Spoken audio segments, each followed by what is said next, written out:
मैं अभी अपने सारे पीजी एंट्रेंस एग्ज़ाम देकर फ्री हुआ था और लगातार पढ़ाई करने की वजह से दिमाग थक गया था। रिफ़्रेश होने की बहुत ज़्यादा ज़रूरत थी और घूमना इसका सबसे अच्छा विकल्प है। पहाड़ों पर बाइक से ट्रैवल करना मेरा पुराना सपना था, पर उस समय तक मुझे बाइक चलाने का एक्सपीरियंस करीब 200 से 300 किलोमीटर तक ही था। मेरा एक फ्रेंड था सुहेल, जो बहुत अच्छी बाइक चलाता था। मैंने उससे बात की और वो तुरंत ही मान गया। उस समय उसके पास अपाचे बाइक हुआ करती थी। तो इस तरह से हम दो लोगों की टीम बनी, सुहेल और मेरी। सुहेल हमारी टीम का राइडर था और हम बने नेविगेटर।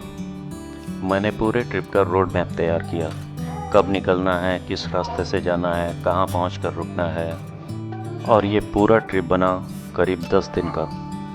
सारी प्लानिंग करने के बाद हम सुबह करीब 4 बजे लखनऊ से खटीमा के लिए निकल पड़े। लखनऊ से सीतापुर पहुंचने पर हमने अपना पहला स्टॉपेज लिया, जो लखनऊ से करीब 80 किलोमीटर दूर है।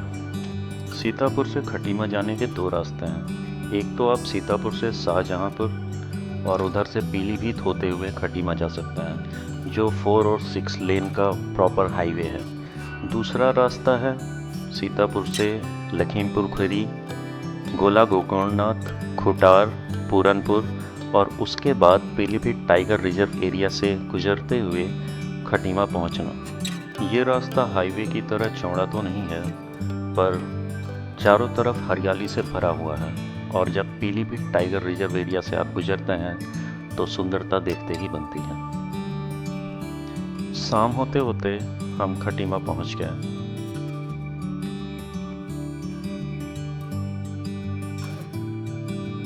खटीमा में एंट्री करते ही आपको सागौन के घने जंगल मिलते हैं।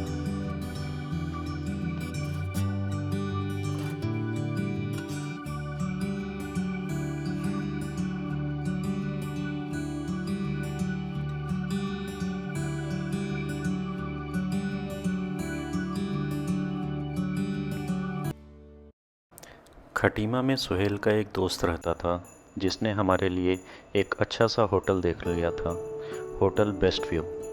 जब हम अपनी मुंशियारी की कार यात्रा पे 2024 में गए थे, तो 14 साल बाद हम इसी होटल में जाकर रुके थे। हम शाम को जल्दी ही खटीमा पहुंच गए थे, तो हमारे पास काफ़ी समय था, इसलिए हम खटीमा के लोकल एरियाज़ को देखने के लिए निकल पड़े। हम खटीमा का पावर प्लांट देखने गए और उसके बाद खटीमा में शारदा नदी पर बने हुए एक डैम के पास गए, जहाँ कुछ बच्चे नदी में नहा रहे थे। जुलाई में पहाड़ों पर घूमने जाने का अपना अलग ही मज़ा है। बारिश से पेड़ पौधे पूरी तरह से साफ हो जाते हैं और प्रकृति की सुंदरता अपने चरम पर दिखाई देती है।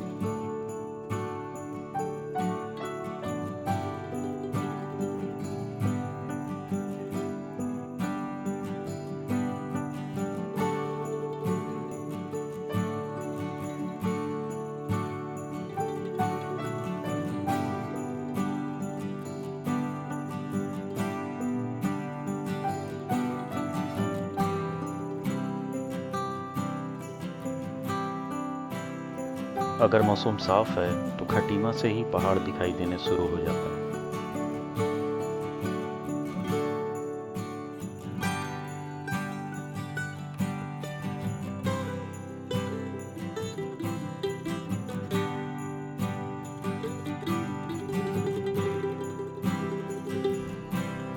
खटीमा से हमें सनसेट का बहुत ही खूबसूरत नज़ारा देखने को मिला।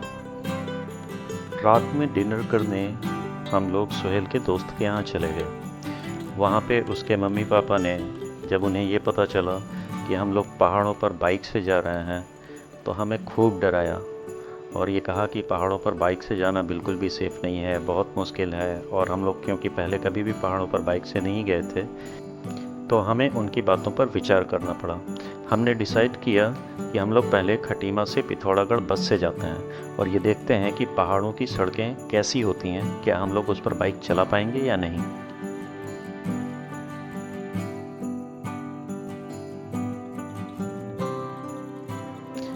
पर पिथौरागढ़ के रास्तों पर जाते हुए हमें ये एहसास हुआ कि हमने बहुत बड़ी गलती कर दी है। पिथौरागढ़ का रास्ता इतना ज़्यादा अच्छा बना हुआ है, वहाँ की सड़क इतनी ज़्यादा अच्छी है जितनी कि कई बार हमारे प्लेन एरिया में भी सड़कें नहीं मिलती हैं उतनी अच्छी।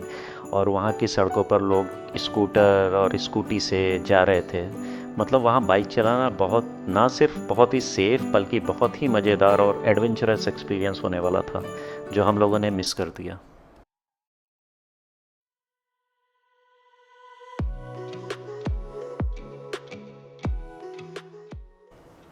खटीमा से पिथौरागढ़ की दूरी करीब 170 किलोमीटर है।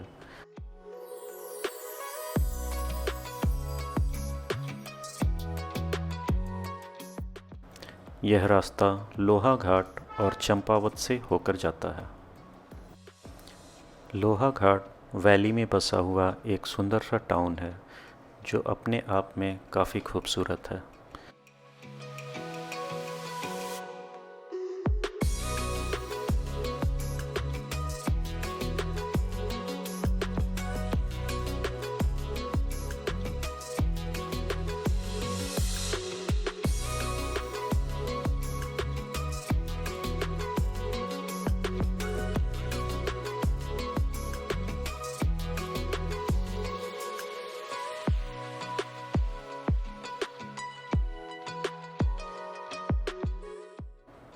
खटीमा से पिथौरागढ़ जाने का पहाड़ी रास्ता अब और भी ज़्यादा अच्छा बनाया जा चुका है।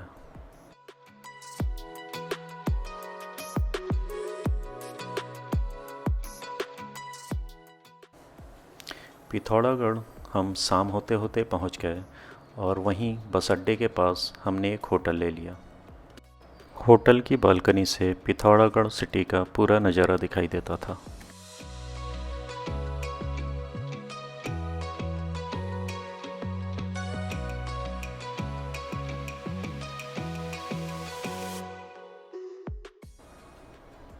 यहाँ पर मुझे देसी घी से छौंकी हुई बहुत ही टेस्टी दाल फ्राई खाने को मिली।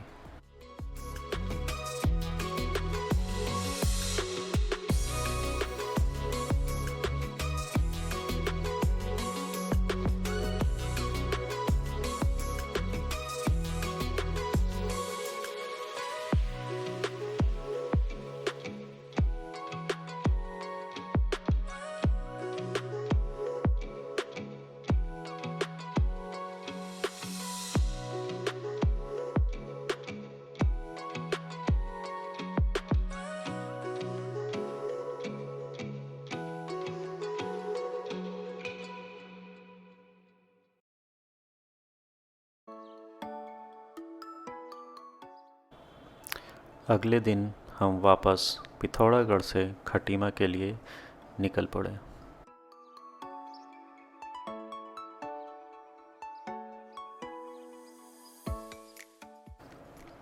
उस समय मेरे पास नोकिया 5800 हुआ करता था। इसमें खींची हुई सारी फ़ोटोग्राफ्स उसी से ली गई हैं। उस समय के मोबाइल कैमरों में बहुत ज़्यादा मेगापिक्सल नहीं होते थे और इमेज स्टेबलाइजर भी नहीं होता था। वीडियो बनाना बहुत ही मुश्किल होता था।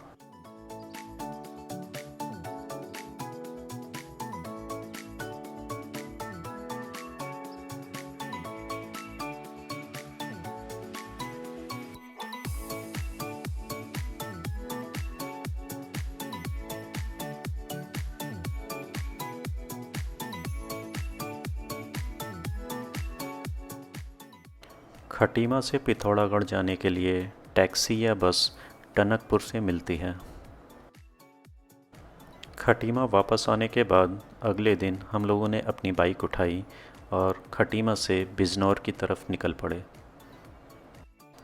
खटीमा से बिजनौर करीब 230 किलोमीटर है। वहाँ हमारे एक सीनियर रहते थे।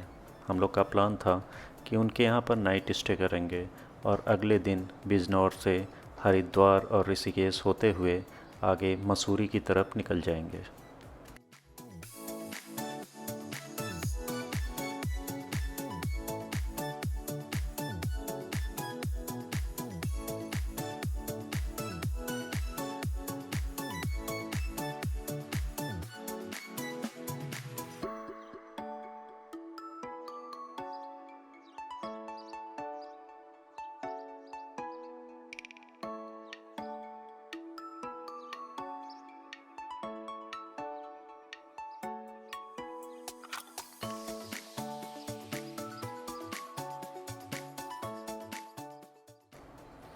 जुलाई का महीना होने की वजह से हमें पूरे रास्ते बहुत ही अच्छा मौसम मिला। बीच बीच में जगह जगह हल्की हल्की बारिश भी हो रही थी और आकाश बादलों से ढका हुआ था।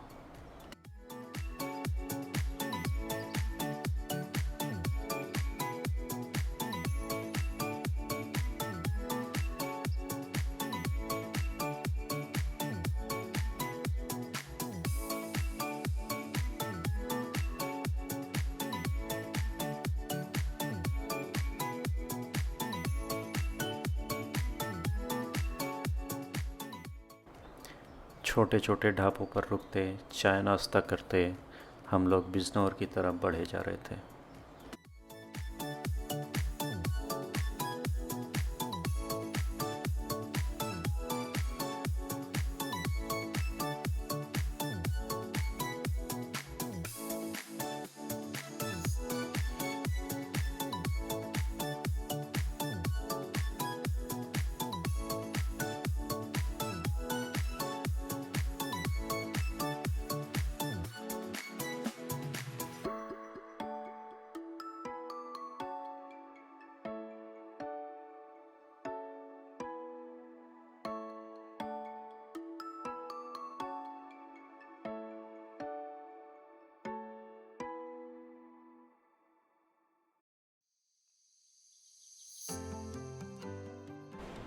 शेरकोट पहुंचकर हमने अपना लंच किया।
बिजनौर पहुंचते पहुंचते हमें अंधेरा हो गया था।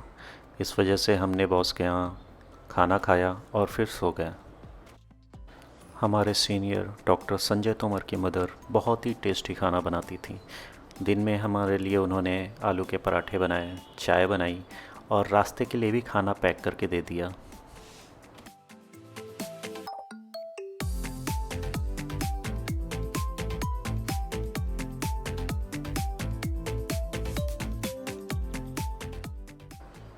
नाश्ते के बाद हम लोग बॉस के दादाजी से विदा लेने के लिए गए। उन्होंने हमें अपनी पहाड़ी यात्राओं की कहानियाँ सुनाई और आगे की यात्रा के लिए आशीर्वाद दिया।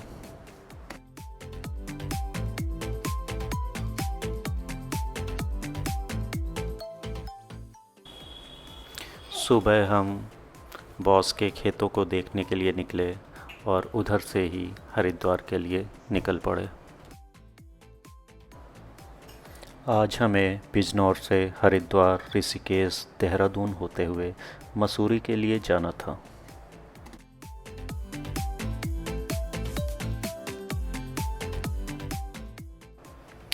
हरिद्वार से ऋषिकेश, देहरादून का रास्ता भी हरियाली से भरा पड़ा हुआ है। दोनों ही तरफ सागौन के जंगल हैं।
हरिद्वार शहर में जुलाई के मौसम में बहुत ही गर्मी और उमस थी।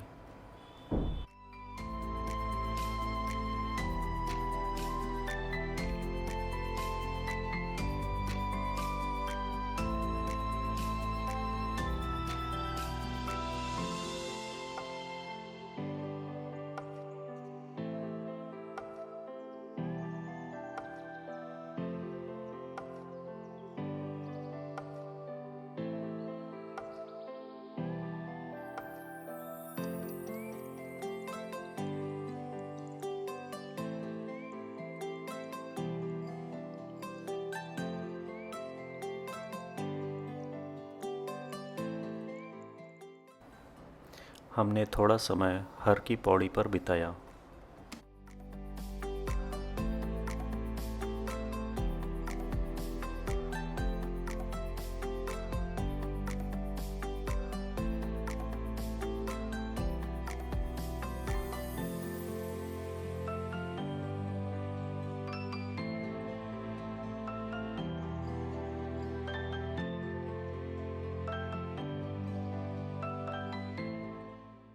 फिर हम पास ही लगी शंकर जी की विशालकाय प्रतिमा को देखने के लिए गए।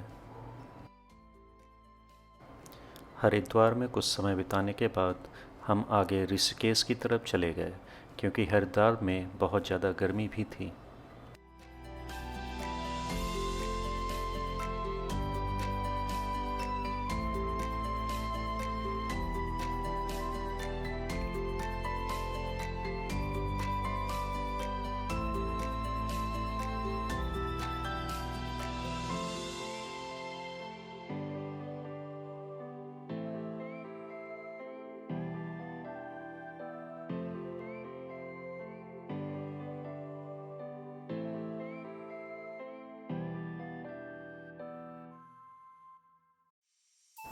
ऋषिकेश में हम लक्ष्मण झूला देखने के लिए रुके।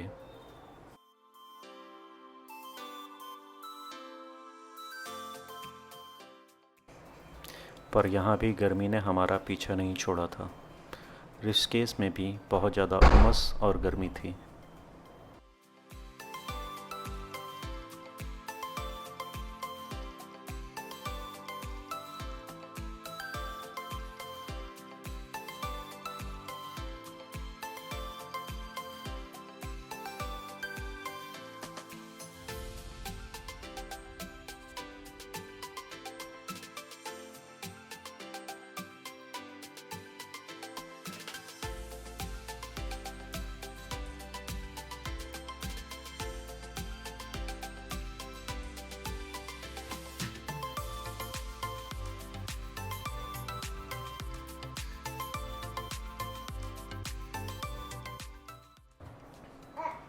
जल्द ही हम आगे देहरादून पहुंच गए।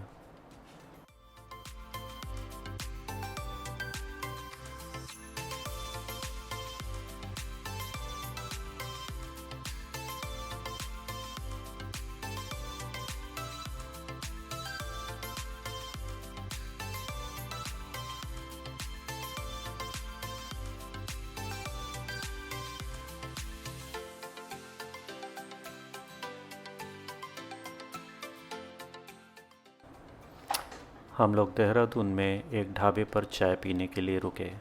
वहाँ पर बजाज एवेंजर बाइक खड़ी हुई थी। सुहेल ने पोज मारकर कुछ फ़ोटोग्राफ्स खिंचवा लिए। देहरादून से मसूरी करीब 25 किलोमीटर की चढ़ाई पर है।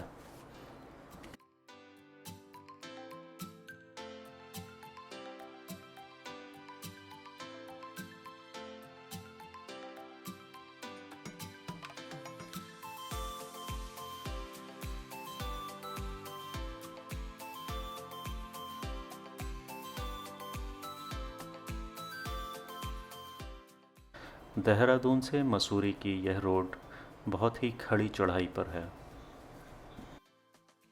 ऐसा इसलिए है क्योंकि देहरादून करीब 2100 फीट की ऊंचाई पर है, जबकि मसूरी करीब 6500 फीट की ऊंचाई पर बसा हुआ है। और यह 4000 फीट की ऊंचाई का डिफरेंस हमें यही 25 किलोमीटर की दूरी में तय करना होता है। करीब 20 किलोमीटर चढ़ते ही मौसम पूरी तरह से बदल गया था। बादल आ गए थे और हमें ठंड लगनी शुरू हो गई थी, जबकि देहरादून में नीचे गर्मी थी।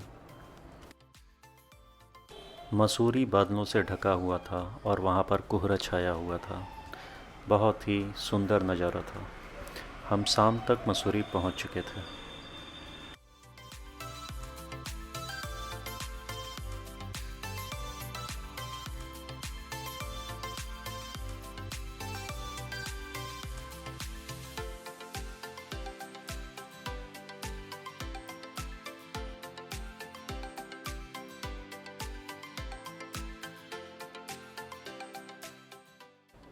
मसूरी पहुंचकर हमने होटल लिया और रात में मॉल रोड घूमने के लिए चले गए।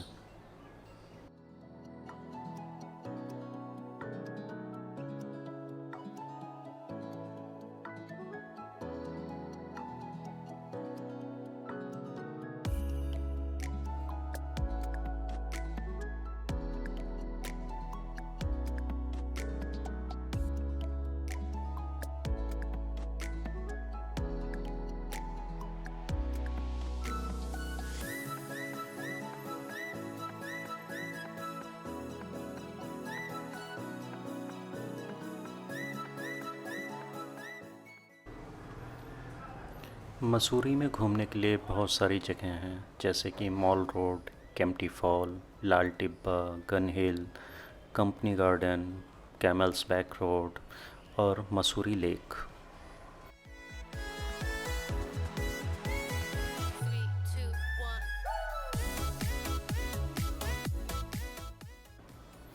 हम लोगों ने सुबह चाय पी और फिर बुद्धिस्ट मोनास्ट्री जाने का फ़ैसला किया।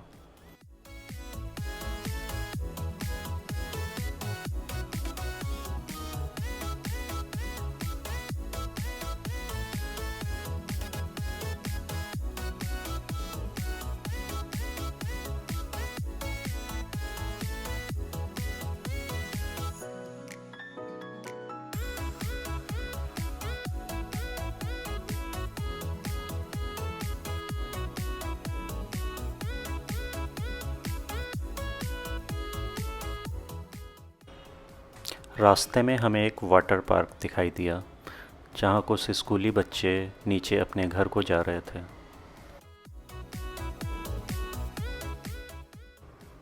हमने उनसे बुद्धिस्ट मोनास्ट्री का रास्ता पूछा और उन्होंने हमसे लिफ्ट मांग ली। बच्चों को बाइक पर बैठाकर हम पैदल ही नीचे चलने लगे।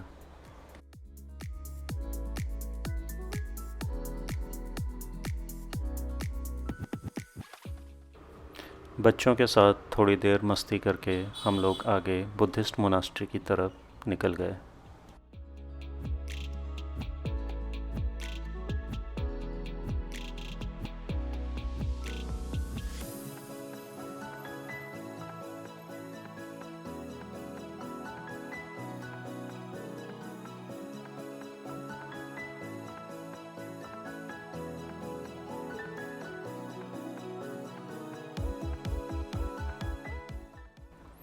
बुद्धिस्ट मोनास्ट्री पहुँचते पहुँचते बहुत ही तेज़ बारिश होने लगी थी। हम और सुहेल बुद्धिस्ट मोनास्ट्री के मेन गेट पर ही उसके नीचे खड़े हो गए। पीछे से मोनास्ट्री की 2 स्टूडेंट आ रही थीं, जिन्होंने हमें अपने छाते में लेकर मोनास्ट्री तक पहुंचाया।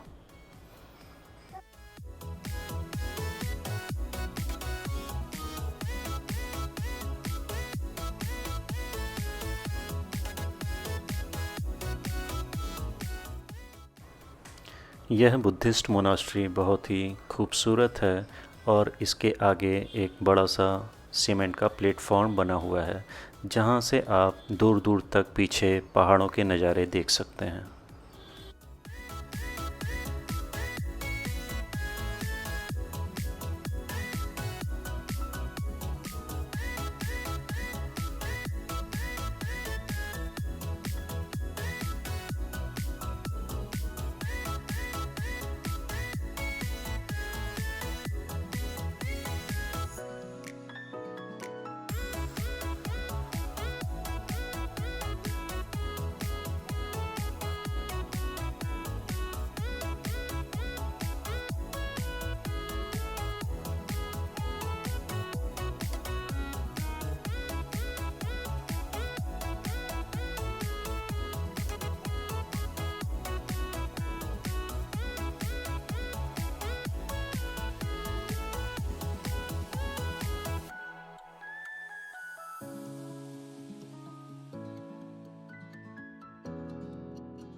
मोनास्ट्री देखने के बाद हम वापस नीचे बिजनौर की तरफ चल पड़े।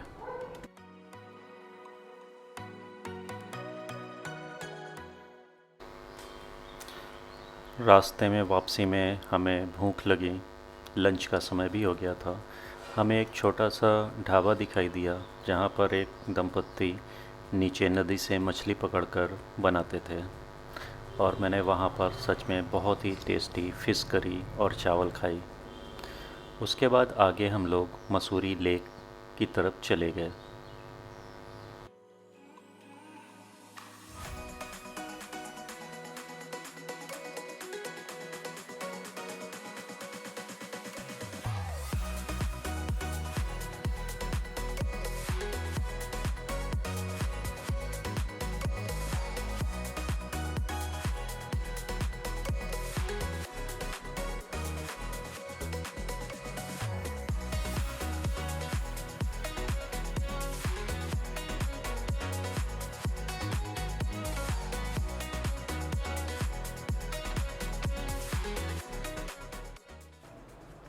मसूरी लेक से हम आगे बढ़ चले।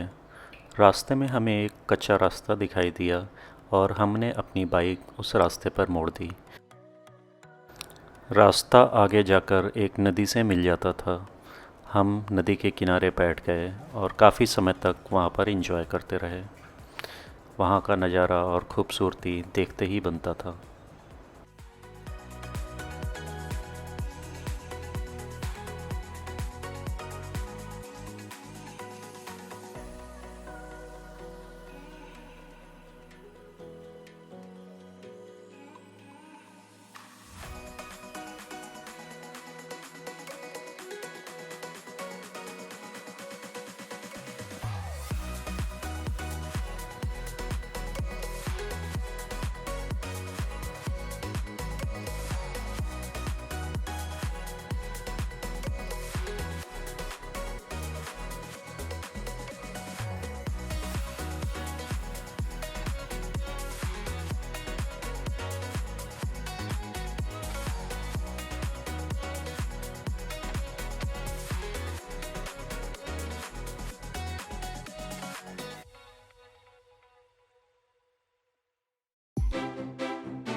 बाइक से गया लड़का, बस बाइक से गया।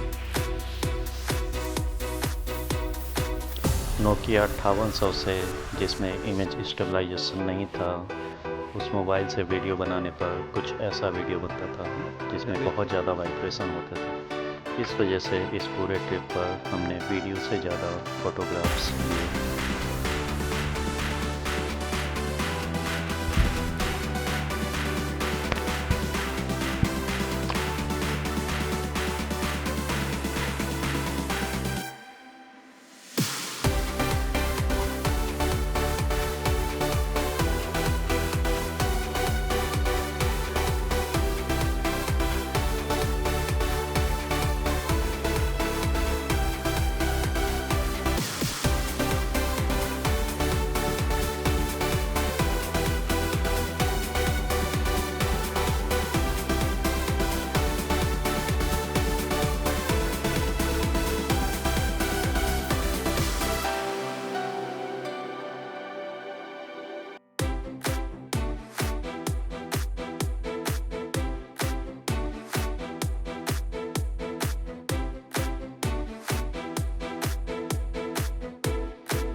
शाम तक हम बिजनौर पहुंच गए और बॉस के साथ उनका क्लिनिक देखने के लिए गए। नीचे की गर्मी से परेशान और मसूरी की खूबसूरती से आकर्षित होकर सुहेल ने बोला कि हम लोग दोबारा मसूरी चलते हैं। प्लान के मुताबिक तो हमें आज के दिन बिजनौर से नैनीताल जाना था और मैंने सुहेल को समझाया कि अगर हम मसूरी जाते हैं तो कल हमें मसूरी से नैनीताल जाना पड़ेगा, जो थोड़ा सा ज़्यादा लंबा रास्ता होगा। खैर, बाइक उसे ही चलानी थी तो मैंने उसकी मसूरी जाने की जिद के आगे घुटने फेंक दिए और हम दोबारा बिजनौर से मसूरी की तरफ निकल पड़े।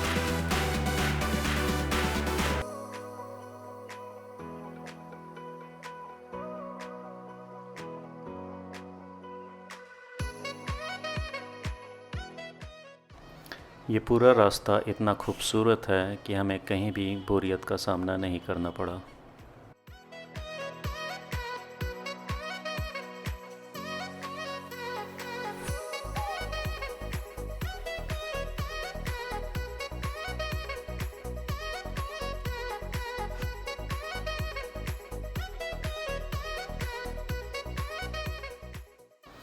और हम दोबारा मसूरी पहुंच गए।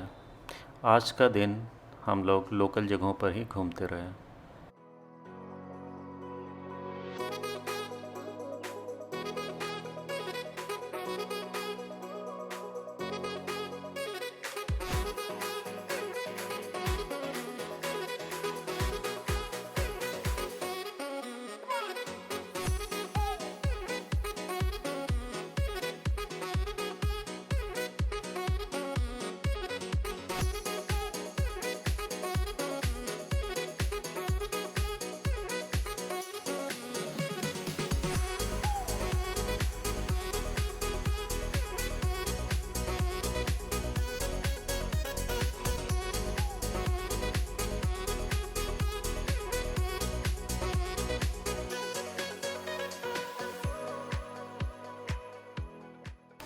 और अगले दिन मसूरी से नैनीताल की यात्रा शुरू कर दी।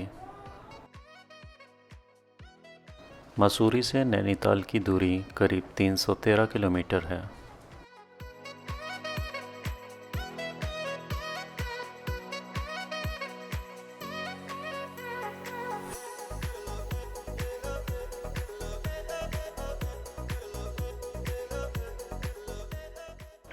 यह रास्ता फिर से वापस मसूरी से नीचे देहरादून, ऋषिकेश, हरिद्वार आता है और उसके बाद दोबारा काठगोदाम से ऊपर नैनीताल की तरफ जाता है।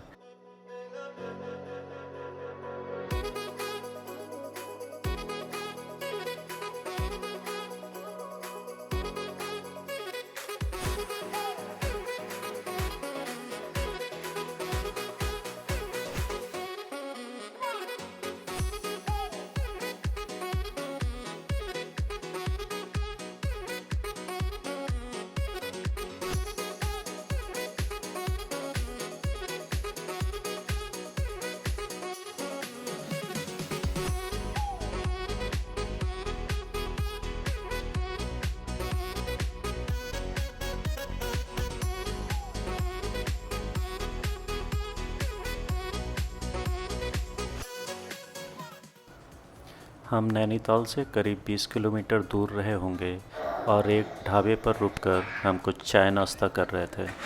तभी वहाँ पर एक गाड़ी आकर रुकी और मैंने देखा कि गाड़ी के नीचे से धुआं निकल रहा है। मैंने चिल्लाकर गाड़ी वालों को ये बताने की कोशिश की और भी लोगों ने उन्हें चेतावनी दी। गाड़ी ठीक हमारे ढाबे के बगल में आकर रुक गई।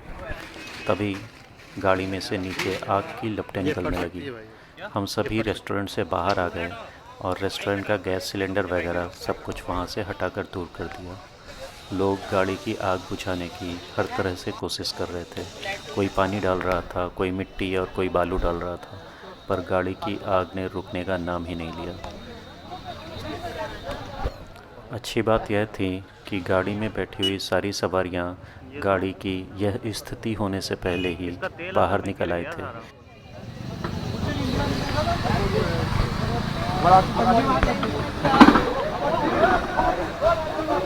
आप टंकी गई है इसकी, हटाओ। अरे दूर निकलो यार। और उसको बुलाओ, एक जो उसमें फायर ब्रिगेड वाली गाड़ी होती है उसको देखिए।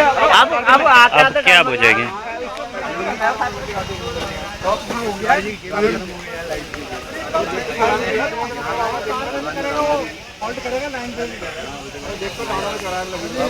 वो कार्बन डाइऑक्साइड की सिलेंडर पंप में होंगे और कुछ बचना नहीं है इसमें। बाप रे, पूरी कार जल गई और इतनी जल्दी। पेट्रोल पानी से बचता नहीं। सही बात है, पेट्रोल देख रहे हो इधर का टायर है। फटने वाला ही है, वो भूख लगी। अरे यार, ये देख रहे हो, रह रह के इसमें वो हो रहा है, फिर लीक हो गया ना। 2 बार, अभी एक बार तो और काफ़ी तेज़ी से जला था। भाई कुछ नहीं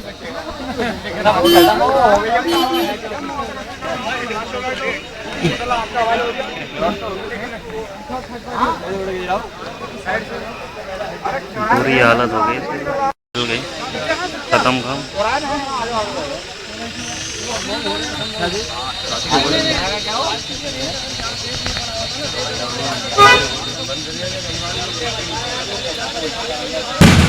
और टायर फटा।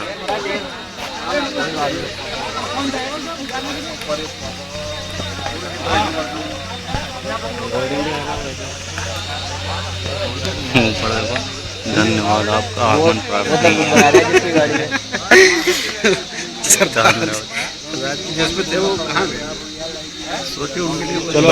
पूरी कार चला के चल। हाँ यार, चलो कटो हम लोग का।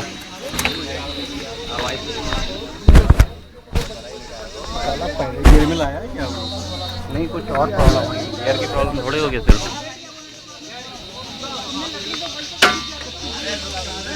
चलो भाई, चलो बैठो। देखते ही देखते पूरी गाड़ी हमारी आंखों के सामने जलकर राख हो गई। शाम हो रही थी और अभी भी हमें करीब 20 किलोमीटर जाना था। इस वजह से हम आगे नैनीताल की तरफ निकल गए। नैनीताल पहुंचते ही हमने बहुत ही सुंदर सा सनसेट देखा। सूरज क्षितिज से नीचे बादलों में अस्त हो रहा था।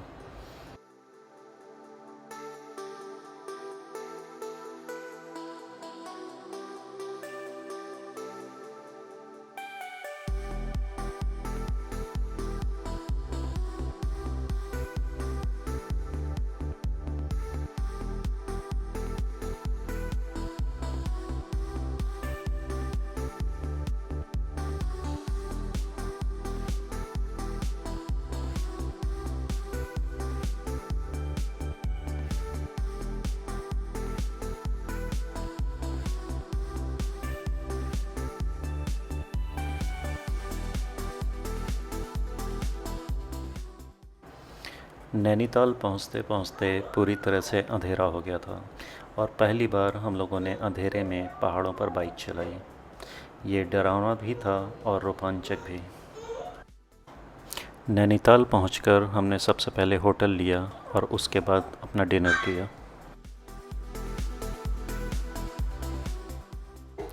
फिर हम नैनी लेक घूमने के लिए निकल गए।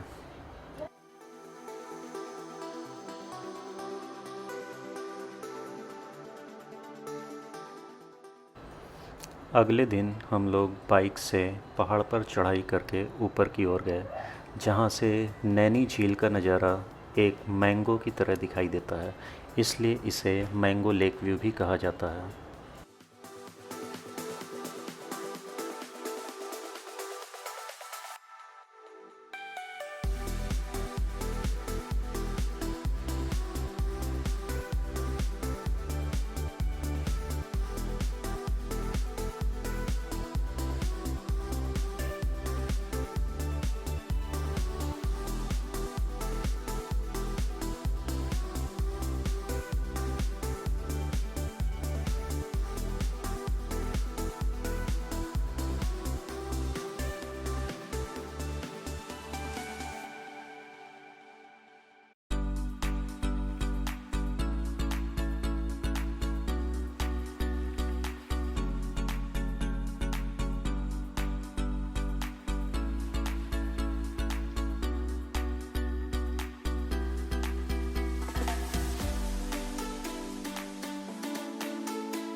यहाँ पर हमने घुड़सवारी का भी आनंद लिया।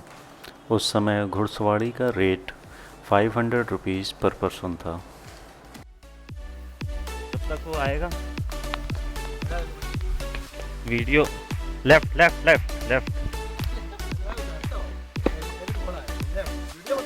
हाँ यार, ये आखिरी वीडियो मेरा फोन का। आए हो गए यार, वीडियो से फोटो बनाए।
पूरा नैनीताल घूमने के बाद हम लोग 15 जुलाई 2010 को नैनीताल से लखनऊ की वापसी के लिए निकल गए।